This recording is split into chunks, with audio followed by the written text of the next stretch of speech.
മിശിഹായിൽ പ്രിയപ്പെട്ടവരെ, നമുക്കിന്ന് അഹ്റോൻ്റെ മകനും മോശയുടെ സഹോദരപുത്രനും മഹാപുരോഹിതനുമായ എലയാസറിൻ്റെ ജീവിതത്തെ അവലോകനം ചെയ്യാം.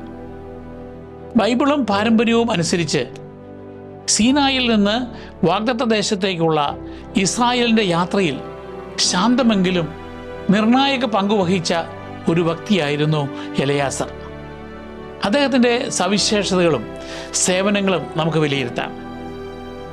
എബ്രായ ഭാഷയിലെ എൽ അസാർ എന്ന നാമത്തിലൂടെ അർത്ഥമാക്കുന്നത് ദൈവം സഹായിച്ചു എന്നാണ്.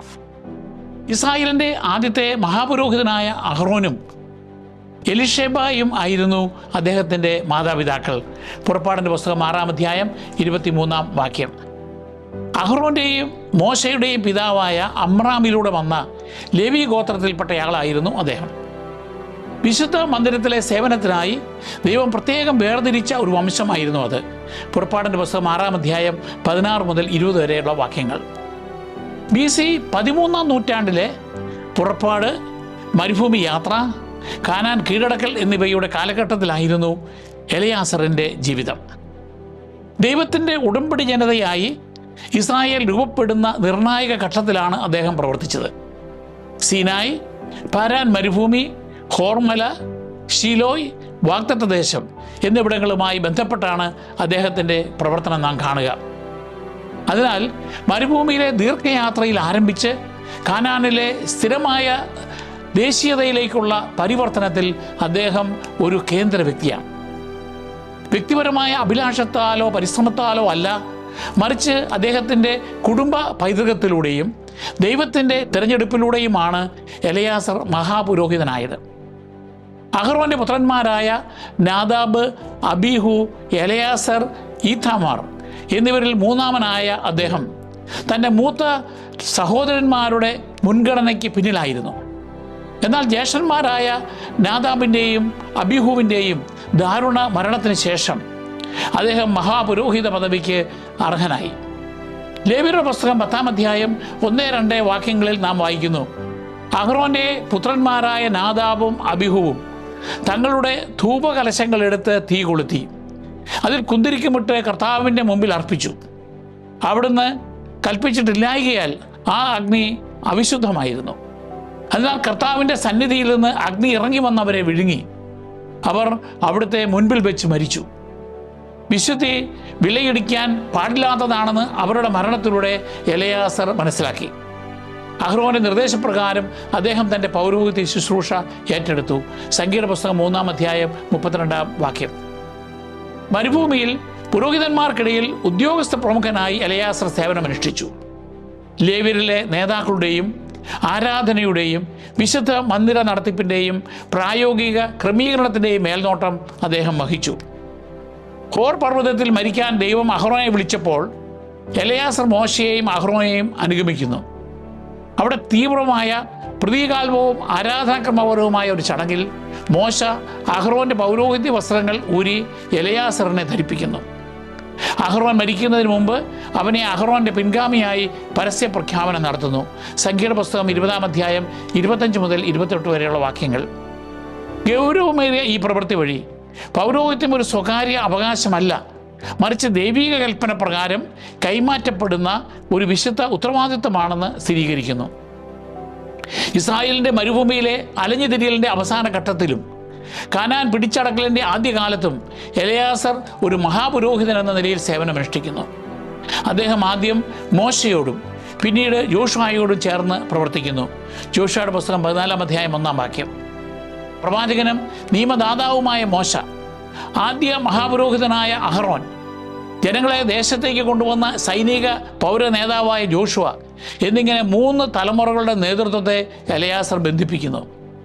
ഇത് എലയാസറിനെ മരുഭൂമിയിലെ അലഞ്ഞുതിരിയുന്ന കൂടാരങ്ങളുടെയും വാഗ്ദത്ത ദേശത്തെ ആദ്യത്തെ പാളയങ്ങളുടെയും ഒരു പാലമായും പുരോഹിതനായും മാറ്റുന്നു. മരുഭൂമിയിൽ എലയാസറിൻ്റെ ഉത്തരവാദിത്തങ്ങൾ ആത്മീയവും ഏറെ പ്രായോഗികവുമായിരുന്നു. ലേവ്യരുടെയും അവരുടെ പവിത്രമായ കടമകളുടെയും മേൽനോട്ടക്കാരനായി സംഖ്യാപുസ്തകം അദ്ദേഹത്തെ അവതരിപ്പിക്കുന്നു. സംഖ്യയുടെ പുസ്തകം 3-ാം അധ്യായം 32-ാം വാക്യം. അതായത് വ്യത്യസ്ത ലേവ്യ വംശങ്ങൾ ദൈവത്തിൻ്റെ കൽപ്പനകൾക്ക് അനുസൃതമായി അവരുടെ നിയുക്ത കർത്തവ്യങ്ങൾ നിർവഹിക്കുന്നുവെന്ന് അദ്ദേഹം ഉറപ്പാക്കുന്നു. പൗരോഹിത്യം കേവലം ആചാരം മാത്രമല്ല, അതിൽ സംഘടിപ്പിക്കൽ, മേൽനോട്ടം, പവിത്രവും അശുദ്ധവും തമ്മിലുള്ള അതിരുകൾ സംരക്ഷിക്കൽ എന്നിവയും ഉൾപ്പെടുന്നു. എലയാസർ പ്രധാന ആരാധനാക്രമ ഘടകങ്ങളുടെ പ്രത്യേക സൂക്ഷിപ്പുകാരനായിരുന്നു. സംഖ്യയുടെ പുസ്തകം 4-ാം അധ്യായം 16-ാം വാക്യത്തിൽ നാം വായിക്കുന്നു, പുരോഹിതനായ അഹ്റോന്റെ മകൻ എലയാസർ ദീപത്തിനു വേണ്ടി എണ്ണ, സുഗന്ധ ധൂപം, അനുദിന ധാന്യബലിക്കുള്ള സാധനങ്ങൾ, അഭിഷേക തൈലം എന്നിവയുടെ മേൽനോട്ടം വഹിക്കണം. കൂടാരത്തിൻ്റെയും അതിലുള്ള സകല സാധനങ്ങളുടെയും വിശുദ്ധ സ്ഥലത്തിൻ്റെയും അതിലെ ഉപകരണങ്ങളുടെയും ചുമതലയും അവൻ തന്നെ വഹിക്കണം. ഇതിലൂടെ തൻ്റെ ജനത്തിനിടയിൽ ദൈവസാന്നിധ്യത്തിൻ്റെ ദൃശ്യമായ അടയാളങ്ങളെ അവൻ സംരക്ഷിച്ചിരുന്നു. ഈ കടമകളിലെ അദ്ദേഹത്തിൻ്റെ മറഞ്ഞിരിക്കുന്ന വിശ്വസ്തത ദൈനംദിന ആരാധന ക്രമക്കേടിലേക്കോ അവഗണനയിലേക്കോ വീഴുന്നില്ലെന്ന് ഉറപ്പാക്കുന്നു. ഇസ്രായേലിൻ്റെ സെൻസസ് എടുക്കുന്നതിലും സംഘടനയിലും എലയാസർ മോശയെ സഹായിച്ചു. സംഖ്യയുടെ പുസ്തകം 26-ാം അധ്യായം 1 മുതൽ 4 വരെ വാക്യങ്ങൾ.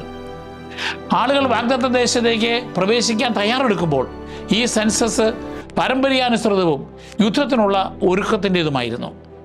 പുരോഹിത ശുശ്രൂഷ സമൂഹത്തിൻ്റെ ഘടനയെ തന്നെ സ്പർശിക്കുന്നുവെന്നും വിശുദ്ധ മന്ദിരത്തിൽ മാത്രം ഒതുങ്ങുന്നില്ലെന്നും എലയാസറിൻ്റെ സേവനം വ്യക്തമാക്കി. പിന്നീട് മിദ്യാനെതിരായ ഇസ്രായേലിൻ്റെ വിജയത്തിന് ശേഷം യുദ്ധക്കൊള്ളയുടെ വിതരണത്തിലും ആചാരചട്ടങ്ങളുടെ വ്യക്തതയിലും അദ്ദേഹം പങ്കെടുത്തു. സംഖ്യയുടെ പുസ്തകം 31-ാം അധ്യായം 20 മുതൽ 30 വരെ വാക്യങ്ങൾ. മരണാനന്തര ശുദ്ധീകരണത്തെക്കുറിച്ച് അദ്ദേഹം സൈന്യങ്ങൾക്ക് നിർദ്ദേശം നൽകി. സൈനിക വിജയം ആചാരപരമായ മാലിന്യത്തിലേക്കോ ആത്മീയ സംതൃപ്തിയിലേക്കോ നയിക്കില്ലെന്ന് സ്ഥാപിച്ചു. ഈ പ്രവർത്തനങ്ങളിലൂടെ എലയാസറിനെ ആചാരപരമായ വിശുദ്ധിയുടെയും പുരോഹിത ശിക്ഷണത്തിൻ്റെയും കാവൽക്കാരനായി അവതരിപ്പിക്കുന്നു.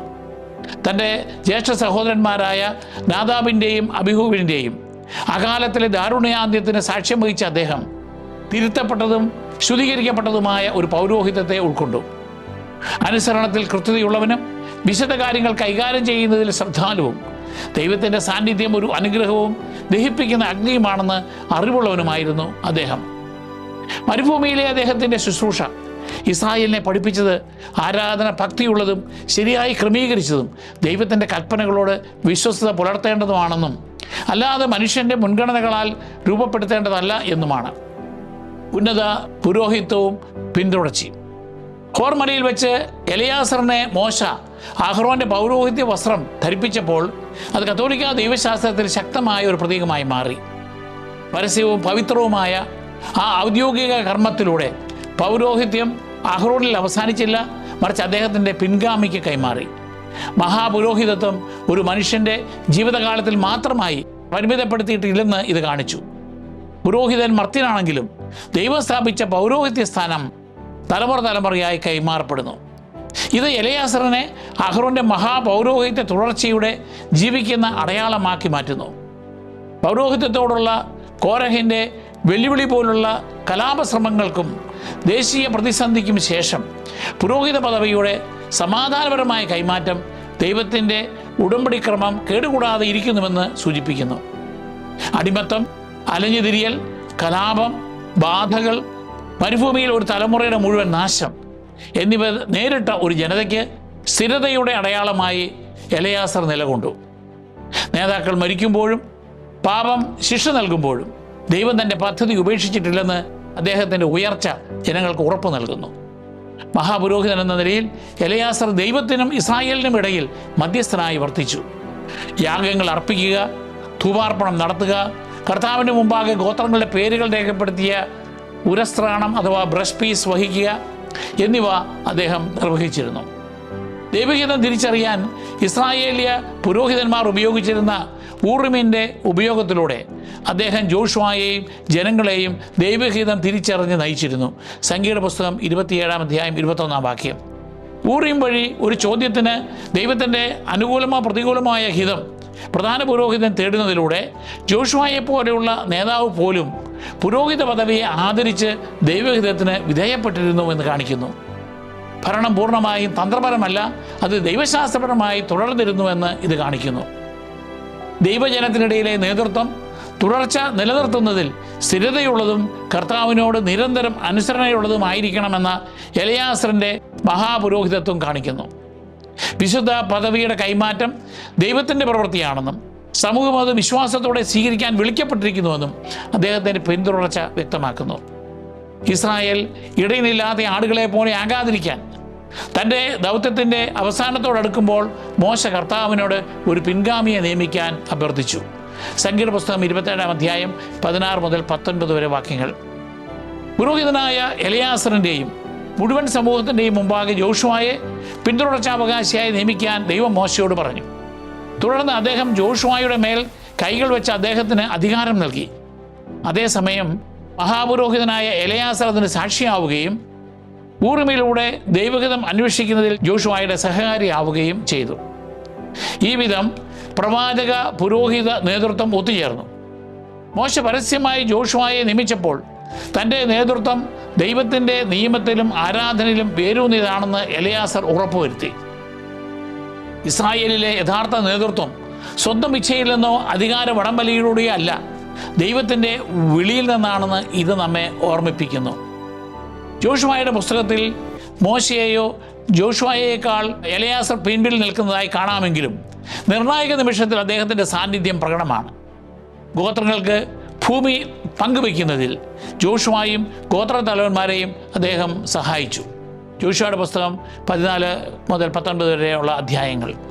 ഈ വിതരണം കേവലം രാഷ്ട്രീയമല്ല, അതിന് പവിത്രമായ ഒരു മാനമുണ്ടായിരുന്നു. കാരണം ഭൂമി ദൈവത്തിൻ്റെ ദാനമാണ്. അവിടുത്തെ ഹിതമനുസരിച്ച് അത് നൽകപ്പെടണം. ചിലപ്പോഴെല്ലാം നറുക്കെടുപ്പിലൂടെ നിർവഹിക്കപ്പെട്ട ഈ പ്രക്രിയയിൽ മഹാപുരോഹിതൻ്റെ സാന്നിധ്യം ആരാധനാക്രമപരവും ഉടമ്പടിപരവുമായ സ്വഭാവം നൽകി. അഭയനഗരങ്ങൾ സ്ഥാപിക്കുന്നതിലും എലയാസർ സഹായിച്ചു. ജോഷുവയുടെ പുസ്തകം 20-ാം അധ്യായം 1 മുതൽ 6 വരെ വാക്യങ്ങൾ. ഈ നഗരങ്ങൾ ദൈവത്തിൻ്റെ നീതിയും കരുണയും പ്രകടമാക്കുന്നതായിരുന്നു. ആകസ്മികമായി ഒരുവൻ മറ്റൊരുവനെ വധിക്കാനിടയായാൽ ന്യായവിധി നടപ്പിലാകുന്നതുവരെ അവനെ സംരക്ഷിക്കുന്നതിനായിരുന്നു ഈ സംവിധാനം. ഈ വ്യവസ്ഥയിൽ മഹാപുരോഹിതൻ്റെ പങ്ക് ഇസ്രായേലിൻ്റെ ഉടമ്പടി ജീവിതത്തിൽ നിയമം, കരുണ, ആരാധന എന്നിവ അടുത്ത ബന്ധമുള്ളതാണെന്ന് പ്രകടമാക്കുന്നു. യോശുവയുടെ പുസ്തകം 22-ാം അധ്യായത്തിൽ ജോർദാൻ അടുത്ത് നിർമ്മിച്ച ബലിപീഠത്തെക്കുറിച്ച് കിഴക്കും പടിഞ്ഞാറുമുള്ള ഗോത്രങ്ങൾക്കിടയിൽ പിരിമുറുക്കമുണ്ടായപ്പോൾ എലയാസറും ഗോത്ര പ്രതിനിധികളും ഇക്കാര്യത്തിൽ ഇടപെട്ട് തെറ്റിദ്ധാരണ നീക്കി ഐക്യം സംരക്ഷിച്ചു. അങ്ങനെ ആഭ്യന്തര യുദ്ധം ഒഴിവായി. ഐക്യത്തിൻ്റെയും നിത്യാരാധനയുടെ കാവൽക്കാരൻ എന്ന നിലയിലും എലയാസറിൻ്റെ പങ്ക് ഇതിൽ പ്രശംസനീയമായി. കിഴക്കൻ ഗോത്രങ്ങൾ നിർമ്മിച്ച യാഗപീഠം ഒരു ബദൽ സംവിധാനമല്ലെന്നും ഗോത്രവിഭാഗങ്ങളുടെ ഐക്യത്തിൻ്റെ അടയാളമാണെന്നും അദ്ദേഹം ഉറപ്പുവരുത്തി. ആരാധന ഏക വിശുദ്ധ മന്ദിരത്തിൽ കേന്ദ്രീകരിച്ച് തുടരണമെന്നും പ്രശ്നങ്ങളെ ക്ഷമയോടെ ശ്രവിച്ച് വ്യക്തത വരുത്തി ദൈവത്തിൻ്റെ ഉടമ്പടിയോടുള്ള അനുസരണത്തിൽ ഐക്യം നിലനിർത്താമെന്നും അദ്ദേഹത്തിൻ്റെ ഇടപെടൽ സ്ഥിരീകരിച്ചു. പുനരധിവാസത്തിലുടനീളം കൂടാരത്തിലെ ആരാധന ഇസ്രായേലിൻ്റെ ജീവിതത്തിലെ കേന്ദ്രബിന്ദുവായി തുടർന്നുവെന്ന് എലയാസറിൻ്റെ ശുശ്രൂഷ കാണിച്ചു. യുദ്ധങ്ങൾ, ഭൂമി വിഭജനം, ഒത്തുതീർപ്പ് എന്നിവയ്ക്കിടയിലും കൂടാരത്തിൽ പ്രതീകപ്പെടുത്തിയിരിക്കുന്ന ദൈവത്തിൻ്റെ സാന്നിധ്യമാണ് അവരുടെ വിജയത്തിൻ്റെയും നിലനിൽക്കുന്ന സ്ഥിരതയുടെയും യഥാർത്ഥ ഉറവിടമെന്ന് മഹാപുരോഹിതൻ ജനങ്ങളെ ഓർമ്മിപ്പിച്ചു. എലയാസറിൻ്റെ മരണം ഹ്രസ്വമായും ആദരവോടെയും ബൈബിൾ രേഖപ്പെടുത്തുന്നു. അഹ്റോൻ്റെ മകനായ എലയാസർ മരിച്ചു. അവർ അവനെ ഗിബെയായിൽ സംസ്കരിച്ചു. അത് അവൻ്റെ മകൻ ഫിനെഹാസിന് എഫ്രൈം മലമ്പ്രദേശത്ത് ലഭിച്ച പട്ടണമാകുന്നു. ജോഷുവയുടെ പുസ്തകം 24-ാം അധ്യായം 33-ാം വാക്യം. ബഹുമാനവും തുടർച്ചയും പ്രകടമാക്കിക്കൊണ്ട് കുടുംബാവകാശമായി ലഭിച്ച ഭൂമിയിൽ അദ്ദേഹത്തെ സംസ്കരിച്ചു. എലയാസറിൻ്റെ മരണം ജോഷുവയുടെ ജീവിതാന്ത്യത്തോട് അടുപ്പിച്ച് പരാമർശിച്ചത് ഇസ്രായേലിനെ ഈജിപ്തിൽ നിന്നും മരുഭൂമിയിലൂടെ വാഗ്ദത്ത ദേശത്തേക്ക് നയിച്ച തലമുറയുടെ അന്ത്യത്തെ സൂചിപ്പിക്കുന്നു. അദ്ദേഹത്തിൻ്റെ നിശബ്ദ മരണം ഒരു സ്ഥിരതയുള്ള പൗരോഹിത്യത്തെയും ഉടമ്പടി ആരാധനയിൽ ഉറച്ചു നിൽക്കുന്ന ഒരു ജനത്തെയും അവശേഷിപ്പിക്കുന്ന വിശ്വസ്ത ശുശ്രൂഷയെ പ്രതിഫലിപ്പിക്കുന്നു. തൻ്റെ സഹോദരന്മാരുടേതുൾപ്പെടെ മുമ്പുണ്ടായിരുന്ന ചില നാടകീയ മരണങ്ങളിൽ നിന്ന് വ്യത്യസ്തമായി എലയാസറിൻ്റെ വിയോഗം സമാധാനപരമായിരുന്നു. അദ്ദേഹത്തിൻ്റെ മകൻ ഫിനെഹാസിന് അധികാരം കൈമാറുന്ന ചടങ്ങൊന്നും ബൈബിളിൽ വിവരിക്കുന്നില്ല. എന്നാൽ പൗരോഹിത്യ ശുശ്രൂഷ അദ്ദേഹത്തിൻ്റെ പരമ്പരയിലൂടെ തുടർന്നു. ദൈവം എലെയാസറിൻ്റെ മകൻ ഫിനെഹാസിന് ഒരു നിത്യ പൗരോഹിത്യ ഉടമ്പടി വാഗ്ദാനം ചെയ്തു. സംഖ്യയുടെ പുസ്തകം 25-ാം അധ്യായം 12-13 വാക്യങ്ങൾ.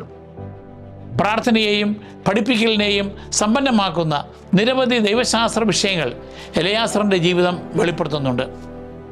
ഒന്ന്, വിശുദ്ധ നേതൃത്വത്തിൻ്റെ തുടർച്ച. അഹറോൻ്റെ പിൻഗാമിയായി എലിയാസറിനെ നിയമിച്ചതിലൂടെ ദൈവം ഒരു സ്ഥിരവും ക്രമീകൃതവുമായി പൗരോഹിത്യ ശുശ്രൂഷ സ്ഥാപിച്ചുവെന്ന് കാണിക്കുന്നു. തൻ്റെ ജനത്തിനിടയിലെ നേതൃത്വം ക്രമരഹിതമോ ഒറ്റപ്പെട്ടതോ അല്ല, മറിച്ച് ഒരു തലമുറയിൽ നിന്നും അടുത്തതിലേക്ക് കൈമാറ്റം ചെയ്യപ്പെടുന്ന തുടർച്ചയായ സേവന രീതിയാണ്. ഈ തുടർച്ച വിശ്വാസ ഭിന്നതയിൽ നിന്നും ആശയക്കുഴപ്പത്തിൽ നിന്നും സമൂഹത്തെ സംരക്ഷിക്കുന്നു. 2, ദിവ്യ ന്യായവിധിക്ക് ശേഷമുള്ള അനുസരണം. ആരാധനയിലെ അനുസരണക്കേട് എത്രത്തോളം ഗുരുതരമാണെന്ന് നാദാബിൻ്റെയും അബീഹുവിൻ്റെയും ദാരുണാന്ത്യം കാണിക്കുന്നു. മറിച്ച് എലെയാസറിൻ്റെ ശുശ്രൂഷ ദൈവത്തിൻ്റെ കൽപ്പനകളോടുള്ള ശ്രദ്ധാപൂർവമായ അനുസരണമായിരുന്നു. വേദനാജനകമായ ഒരു ന്യായവിധി എങ്ങനെ ആഴമേറിയ ഭക്തിയിലേക്കും നിലനിൽക്കുന്ന വിശ്വസ്തതയിലേക്കും നയിക്കുമെന്ന് അദ്ദേഹത്തിൻ്റെ ജീവിതം പ്രകടമാക്കുന്നു.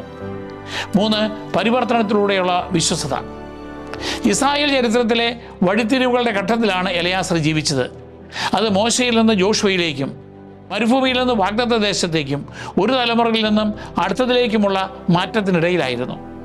അപ്പോഴും ശാന്തമായ ഭരണത്തിലൂടെയും പവിത്രമായ കടമ നിർവഹണത്തിലൂടെയും അദ്ദേഹം സ്ഥിരമായ വിശ്വസ്തത നിലനിർത്തി.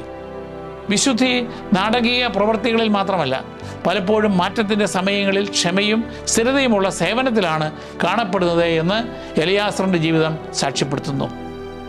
4, ദൈവിക നിയമത്തിൽ വേരൂന്നിയ അധികാരം. പൗരോഹിത്യ സ്ഥാനം വ്യക്തിപരമായ തെരഞ്ഞെടുപ്പിലൂടെ ഏറ്റെടുക്കുന്നതല്ല. ദൈവത്തിൻ്റെ കൽപ്പന പ്രകാരമാണ് മോശയിൽ നിന്ന് എലെയാസറിന് പരസ്യമായി ആ സ്ഥാനം ലഭിച്ചത്. ദൈവജനതയുടെ യഥാർത്ഥ അധികാരം വ്യക്തിപരമായ കഴിവിൽ നിന്നോ ജനപ്രീതിയിൽ നിന്നോ എന്നതിലുപരി ദൈവിക നിയമനത്തിൽ നിന്നാണ് വരുന്നത് എന്നും സമൂഹം അത് അംഗീകരിക്കുന്നുവെന്നും ഇത് കാണിക്കുന്നു. 5, ക്രമീകൃത ആരാധനയുടെ പ്രാധാന്യം. തൻ്റെ ജീവിതത്തിലുടനീളം എലെയാസർ ശരിയായ ആരാധന, ആചാരപരമായ വിശുദ്ധി, വിശ്വസ്തമായ ആചാരം എന്നിവ സംരക്ഷിച്ചു. ശരിയായ ആരാധന ശരിയായ ജീവിതത്തെ രൂപപ്പെടുത്തുന്നുവെന്ന് അദ്ദേഹത്തിൻ്റെ ഉദാഹരണം കാണിക്കുന്നു. വിശുദ്ധ മന്ദിരം അശ്രദ്ധമായി കൈകാര്യം ചെയ്യുമ്പോൾ സമൂഹത്തിൻ്റെ ധാർമ്മികവും സാമൂഹികവുമായ ജീവിതത്തെ പ്രതികൂലമായി ബാധിക്കുന്നു. ആരാധനയിലെ ക്രമം ദൈവത്തിൻ്റെ തന്നെ വിശുദ്ധിയെയും ക്രമത്തെയും പ്രതിഫലിപ്പിക്കുന്നു. യഹൂദ പാരമ്പര്യത്തിൽ ചുവന്ന പശക്കിടാവ്. യഹൂദ പാരമ്പര്യത്തിൽ സംഖ്യാപുസ്തകം 19-ാം അധ്യായത്തിലെ ചുവന്ന പശക്കിടാവിൻ്റെ ആചാരം പഞ്ചഗ്രന്ഥിയിലെ ഏറ്റവും നിഗൂഢ കൽപ്പനകളിൽ ഒന്നായി കണക്കാക്കപ്പെടുന്നു. ഊനമില്ലാത്തതും നുകം വയ്ക്കാത്തതുമായ ഒരു ചുമന്ന പശുക്കിടാവിനെ പുരോഹിതനായ എലെയാസറിൻ്റെ മുമ്പാകെ പാളയത്തിന് പുറത്ത് കൊണ്ടുവന്ന് കൊന്നിരുന്നു. പുരോഹിതനായ എലെയാസർ അതിൻ്റെ രക്തത്തിൽ വിരൽ മുക്കി സമാഗമ കൂടാരത്തിൻ്റെ മുൻഭാഗത്ത് 7 പ്രാവശ്യം തളിക്കണം. പശുക്കുട്ടിയെ അതിൻ്റെ തുകലും മാംസവും രക്തവും ചാണകവും ഉൾപ്പെടെ അദ്ദേഹത്തിൻ്റെ മുമ്പിൽ വെച്ച് ദഹിപ്പിക്കണം. ദേവദാരുമരം, ഈസോപ്പ്, ചുവപ്പ് നൂൽ എന്നിവയോടൊപ്പം മുഴുവൻ മൃഗത്തെയും ചുട്ടുകളയണം. മൃതദേഹവുമായി സമ്പർക്കം മൂലം അശുദ്ധരായവരെ ശുദ്ധീകരിക്കുന്നതിനായി അതിൻ്റെ ചാരം സൂക്ഷിച്ചു വയ്ക്കുകയും പിന്നീട് ശുദ്ധജലത്തിൽ കലർത്തുകയും ചെയ്തിരുന്നു. ഈ ശുദ്ധീകരണ ജലം 3-ാമത്തെയും 7-ാമത്തെയും ദിവസങ്ങളിൽ തെളിച്ച് അശുദ്ധനായ ആ വ്യക്തിയെ ശുദ്ധിയാക്കി വീണ്ടും സമൂഹാരാധനയിൽ പങ്കെടുക്കാൻ പ്രാപ്തനാക്കിയിരുന്നു. അർത്ഥം പൂർണ്ണമായി മനസ്സിലാക്കാൻ കഴിയാത്ത ഒരു ദൈവിക നിയമം എന്ന നിലയിൽ റബിമാർ ഈ കൽപ്പനയെ കണ്ടിരുന്നു. മരണം ദൈവത്തിൽ നിന്നുള്ള ജീവൻ്റെ വേർപിരിയലിനെ പ്രതിദാനം ചെയ്യുന്നതിനാൽ മൃതശരീരവുമായുള്ള സമ്പർക്കം അശുദ്ധിയുടെ ഏറ്റവും ഉയർന്ന രൂപമായി കണക്കാക്കപ്പെട്ടിരുന്നു. ശുദ്ധീകരണത്തിനുള്ള ഒരു മാർഗമെന്ന നിലയിൽ അശുദ്ധിയുടെ ഗൗരവവും ദൈവത്തിൻ്റെ കരുണയും ഈ ആചാരം കാണിച്ചു. ചാരം തയ്യാറാക്കിയവർ താൽക്കാലികമായി സ്വയം അശുദ്ധരായി തീർന്നുവെന്ന രഹസ്യവും ജൂത പണ്ഡിതർ ചൂണ്ടിക്കാട്ടി. ദൈവത്തിൻ്റെ വിശുദ്ധി ചിലപ്പോൾ മനുഷ്യയുക്തിക്ക് അതീതമാണെന്ന് ഇത് കാണിക്കുന്നു. ഇനി എലിയാസറിനെ പറ്റിയുള്ള കത്തോലിക്ക വീക്ഷണം നോക്കാം. മഹാപുരോഹിതനായി നിത്യം നിലനിൽക്കുന്ന യേശുക്രിസ്തുവിനെ മനസ്സിലാക്കുവാൻ എലിയാസർ നമ്മെ സഹായിക്കുന്നു. അഹറോന്റെ പിൻഗാമി എന്ന നിലയിൽ എലിയാസർ യാഗങ്ങൾ അർപ്പിക്കുകയും ജനങ്ങൾക്ക് വേണ്ടി പ്രാർത്ഥിക്കുകയും ഇസ്രായേലിൻ്റെ ആരാധന സംരക്ഷിക്കുകയും ചെയ്തു. എന്നാൽ അദ്ദേഹത്തിൻ്റെ പൗരോഹിത്യം താൽക്കാലികവും കുടുംബത്തിലൂടെ കൈമാറ്റം ചെയ്യപ്പെട്ടതുമായിരുന്നു. എന്നാൽ യേശു ആകട്ടെ സ്വർഗത്തിലേക്ക് കടന്നുപോയ ശ്രേഷ്ഠനായ ഒരു പ്രധാന പുരോഹിതനും ദൈവപുത്രനുമാണ്. ഹെബ്രായർക്കുള്ള പുസ്തകം 4-ാം അധ്യായം 14-ാം വാക്യം. ആവർത്തിച്ചുള്ള ആചാരങ്ങളിലൂടെ എലയാസർ ചെയ്തത് കുരിശിൽ ഒരിക്കൽ എന്നേക്കുമായി സമർപ്പിച്ചുകൊണ്ട് യേശു പൂർണ്ണമായും നിറവേറ്റു. ചുവന്ന പശുക്കിടാവിൻ്റെ ആചാരത്തിൽ എലയാസറിൻ്റെ പങ്ക് ക്രിസ്തുവിലേക്കും വിരൽ ചൂണ്ടുന്നു. ആചാരപരമായ അശുദ്ധിയിൽ നിന്ന് ജനത്തെ ശുദ്ധീകരിക്കാൻ പശുക്കിടാവിൻ്റെ രക്തവും ചാരവും ഉപയോഗിച്ചു. ഈ ബാഹ്യ ശുദ്ധീകരണം യേശു നൽകിയ ആഴത്തിലുള്ള ശുദ്ധീകരണത്തെ മനസ്സിലാക്കാൻ നമ്മെ സഹായിക്കുന്നു. ഈശോയുടെ തിരുരക്തം പാപത്തിൽ നിന്ന് നമ്മുടെ ഹൃദയങ്ങളെ ശുദ്ധീകരിക്കുന്നു. എലയാസർ യോശുവയോടൊപ്പം നിന്ന് ജനങ്ങളെ വാഗ്ദത്ത ദേശത്തേക്ക് നയിക്കാൻ സഹായിച്ചു. അതിലും മികച്ച രീതിയിൽ ആധുനിക പൗരോഹിത്യം തൻ്റെ ജനത്തെ യഥാർത്ഥ വാഗ്ദത്ത ദേശത്തേക്ക്, സ്വർഗത്തിലേക്ക് നയിക്കുന്ന യേശുവിനെ സേവിക്കുന്നു. സഭയിലെ പിന്തുടർച്ചയുടെ അർത്ഥവും എലയാസർ നമുക്ക് കാണിച്ചു തരുന്നു. അഹ്റോന്റെ പുരോഹിത വസ്ത്രങ്ങൾ അദ്ദേഹത്തിൻ്റെ മേൽ ധരിപ്പിച്ചപ്പോൾ വ്യക്തി മാറിയാലും ആ പദവി തുടരുന്നുവെന്ന് അത് കാണിച്ചു. അതുപോലെ യേശു അപ്പസ്തോലന്മാർക്ക് അധികാരം നൽകി. ഈ അധികാരം അവരുടെ പിൻഗാമികളിലൂടെയും കൈമാറി തുടരുന്നു. ഇന്ന് മെത്രാന്മാർ ഈ ദൗത്യം തുടരുന്നു. വിശുദ്ധ മന്ദിരം കാക്കുന്ന എലയാസറിനെ പോലെ വിശ്വാസം സംരക്ഷിക്കാനും ആരാധനാക്രമം ആദരവോടെ ആഘോഷിക്കാനും സത്യം ഒരു തലമുറയിൽ നിന്ന് അടുത്തതിലേക്ക് വിശ്വസ്തയോടെ കൈമാറാനും സഭാ നേതാക്കൾ വിളിക്കപ്പെട്ടിരിക്കുന്നു. എലയാസർ മോശയെ പോലെ സംസാരിക്കുകയോ നാടകീയമായ പ്രവൃത്തികൾ ചെയ്യുകയോ ചെയ്യുന്നില്ലെങ്കിലും സ്ഥിരമായ സാന്നിധ്യത്തിലൂടെയും വിശ്വസ്ത സേവനത്തിലൂടെയും അദ്ദേഹത്തിൻ്റെ സ്വഭാവം തിളങ്ങുന്നു. പ്രതിസന്ധികൾ, നേതൃത്വ മാറ്റങ്ങൾ, ദേശീയ അനിശ്ചിതത്വം എന്നിവയിലൂടെ അദ്ദേഹം സ്ഥിരത നിലനിർത്തി. ശ്രദ്ധ തേടാതെ ചുറ്റുമുള്ളതെല്ലാം മാറിക്കൊണ്ടിരിക്കുമ്പോൾ അദ്ദേഹം ശാന്തവും സുസ്ഥിരവുമായ പുരോഹിത ശുശ്രൂഷ നിർവഹിച്ചു. എലയാസർ ശാന്തമായ വിശ്വസ്തതയുടെ മാതൃകയാണ്. വിശുദ്ധ ഗ്രന്ഥം അദ്ദേഹത്തിൻ്റെ വാക്കുകളിൽ ചിലത് മാത്രമേ രേഖപ്പെടുത്തിയിട്ടുള്ളൂ. എന്നാൽ ലേവ്യരെ നയിക്കുക, ദൈവത്തിൻ്റെ നിർദ്ദേശങ്ങൾ ശ്രദ്ധാപൂർവ്വം നടപ്പിലാക്കുക, മോശയോടും ജോഷുവായോടുമൊപ്പം വിശ്വസ്തയോടെ സഹകരിക്കുക എന്നിങ്ങനെ അദ്ദേഹത്തിൻ്റെ പല പ്രവൃത്തികളും രേഖപ്പെടുത്തിയിട്ടുണ്ട്. അദ്ദേഹത്തിൻ്റെ അനുസരണം വെറും പ്രകടനമായിരുന്നില്ല, മറിച്ച് സ്ഥിരവും വിശ്വസനീയവുമായിരുന്നു. സഭയുടെ ദൈനംദിന ശുശ്രൂഷ നിലനിർത്തുന്ന അദൃശ്യ റോളുകളിൽ വിശ്വസ്തയോടെ സേവിക്കുന്നവർക്ക് അദ്ദേഹം അനുകരണീയനാണ്. എലയാസർ ഭരണപരമായ ജ്ഞാനവും പ്രകടിപ്പിച്ചു.